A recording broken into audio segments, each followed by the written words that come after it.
As I said, each year in the lectionary, no matter which of the 3 seasons it is, the gospel lesson is based on the baptism of Jesus. The setting is that John the Baptizer, some called him John the Big Dipper, but John the Baptizer had gained a reputation for being this fiery preacher talking about repentance, turn your life around, it's time to get right with God. As a mark of this new intention to follow God's ways, he was baptizing people in the water of the Jordan River. And apparently he was a pretty effective preacher because people came in droves as John was doing the baptizing there and seeking a new beginning for their lives. Among this crowd, then, on this day is Jesus of Nazareth, the one we know to be God's Messiah. Jesus joins the line of people going down into the water with John doing the honors as he baptizes them. We are told in the story that John recognizes Jesus, which is really not a surprise, since in Luke's gospel we read that they are in some ways related. John at first resists baptizing Jesus, believing that Jesus is not really one of those who really needs to be baptized. He's not one of those who really needs sins to be washed away and a new life begun. But Jesus insists to be baptized, is baptized, and then he will enter the wilderness to contemplate the ministry of reconciliation that is now before him. In our traditions, baptism is an official naming ritual, and when it is offered to children and babies, it's a time of promises. Promises made by parents and godparents and sponsors to raise this child in the Christian faith. And as such, it becomes a once-in-a-lifetime occasion, this baptism. For John the Baptist in his time, it was a ritual of purification and new life. And so you can imagine that some people were doing it more than once as situations in their lives changed and they felt moved by God's Spirit and wanted again to be refreshed and purified by the water. As Matthew tells the story, this is the occasion that signifies the beginning of the public ministry of Jesus. And Jesus receives the divine assurance that he's on the right path, that this is God's intent for his life, and that he can go forth with God's blessings into this new venture of ministry. But first, he goes to the wilderness.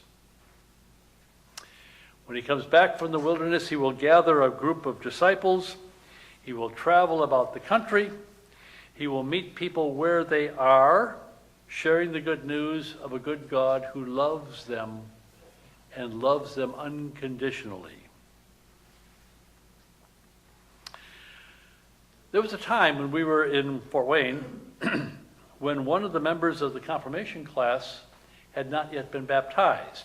Everyone else had been baptized as a child, but he had not. He came from a family in which baptism by immersion as an adult, as a coming adult, was their chosen way. And so they asked me to do my first and only baptism by immersion. We went to a neighboring church that had a baptistry. They warmed the water. That was a good thing for them. And we proceeded to do this. I was scared. It was awkward for me. I was very self-conscious about it. This is something we had not practiced in seminary. And luckily, the young man who had requested the baptism survived. And I did as well. I do like, even though that was my one and only venture into immersion baptism, I do like the image of that, of being below the water, of being in a place where if you stayed there too long, you would die. And then coming up out of that water to the newness of life, the renewal of life, the coming into something brand new, fresh from having been almost dead, now into life. I like the image of leaving the old behind, of having the water drip off and away as you anticipate the newness of a new day of life. And I like the image of awakening to God's new possibilities that now become the reality for the person who's come up from the water. For almost 2 years, I was the interim pastor at First United Church in Bloomington, Indiana. First United Church, Bloomington, Indiana. The church building is located on the east side of the IU campus. And First United Church is a church that has roots both in the American Baptist churches and in the United Church of Christ. And they've been together for years and years and years.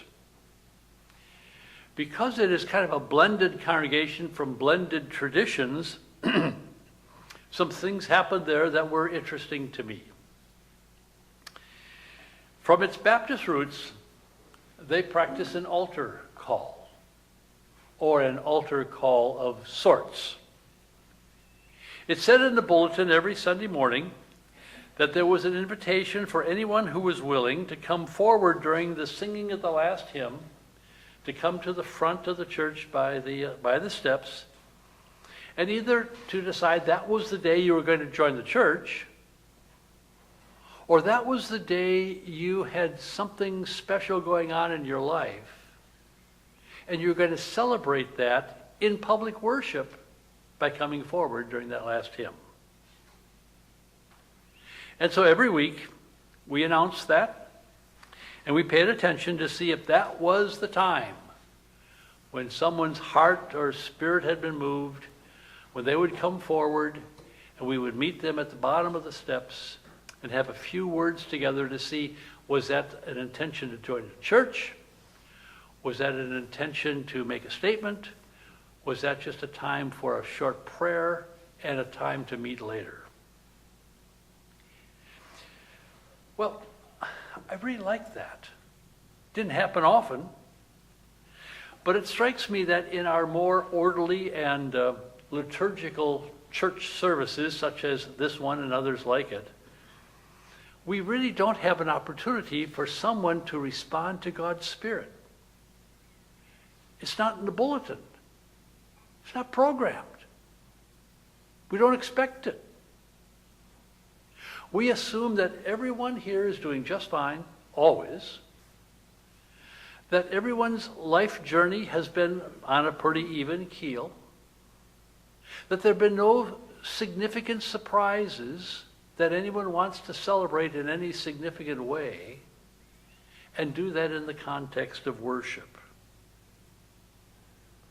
There's no opportunity to celebrate somebody's new faith journey, that something new has taken place. We don't expect anyone to have had any change in their faith journey. That nothing really happened in the last week, or the last month, or the last year. That no one has had some kind of encounter with the living God, and as a result is ready at that moment to kind of come up from the water. Something was stirring in the life of Jesus that day that prompted him to say that that was the day he was going to go to the Jordan River and be there with John the Baptizer, that was the right time for him to launch his public ministry, that was the time that his life had taken on new dimensions. And he was going to leave the old behind, and he was going to come up from that water and receive God's affirmation of his calling to this ministry. So the question that's kind of bothered me It's how in our liturgically orderly worship would we recognize the new turning in a person's life, a time when they have embarked because of some decision made that something was going to be new, that something had happened, so that someone was going to come up from the water, so to speak, and embrace a new understanding of themselves in relationship to God. We don't seem to have a mechanism to do this liturgically. You won't find it in the book of worship. We don't have a way of inviting people to think about this, to anticipate that it might happen. In fact, is happening. There's nothing in the bulletin that says that we think this should happen to us. No suggestion that, this may be the very day to open your life, my life, to the opening of God's Spirit in a new way. You see, it sounds kind of scary because it's unprogrammed. We haven't planned for it. What if someone would come forward, would come up from the water, so to speak, declare that God is doing something really special? Or there's something that's happened that given them a new insight into this journey that they're having with the living God? And yes, I would like to confirm that in the midst of this faith community so that you can share the moment with me. And it's not just a personal journey I'm on, it's a journey in a community. And yes, it sounds unprogrammed and chaotic. It might be that we would have to drop a few verses of the last hymn in order to make sure that we got out of here on time. Make other adjustments to the rest of the service because of what has happened. See, what I'm advocating is the possibility, even the expectation, that God is not finished with you, or with me, or with us as a community of faith. That every day we have another opportunity as we are living on this good earth to understand a bit more about God's ways among us. That every event of your life, even the routine parts of your life, carry with them the potential that something fresh, a surprise, something you never thought of before. And how do we know that? How do we share that? Since we don't have altar calls as scheduled. If we took this seriously, it would alert us to expect surprises, to expect unexpected happenings, even some things that would kind of touch on the miraculous, as if the miraculous could still happen and still happen to us. When we come up from the water, the symbolic water of our baptisms, we could perhaps rub our eyes to see more clearly, and perhaps shake our heads to clear our ears to hear more fully, and sense that something really is going on here. And I'm a part of it. You see, the water from your baptisms has dried off a long time ago. But the event of your baptism is as fresh as the morning sun. What did you promise on that day when you were welcomed officially into God's family? And if you were a child, and it was your parents or your godparents or your sponsors who were making promises on your behalf, what did they promise? Nothing more or less than that your journey, your life journey, was to be in the context of the church, of the faith of Jesus Christ, of a community of people who took all of this seriously. To be faithful members yourself of the Church of Jesus Christ, to pray for peace and to work for justice because those were the promises made on your behalf. See, that's what you signed up for when you were baptized without your consent, if you were a child, and that you are continuing to live into. To come up from the water of baptism into the new life of Jesus Christ. To be a faithful member of a community of people who are embarked on the same faith adventure and come regularly together to rehearse again the story, to listen again to the witness, and to rededicate ourselves to that venture.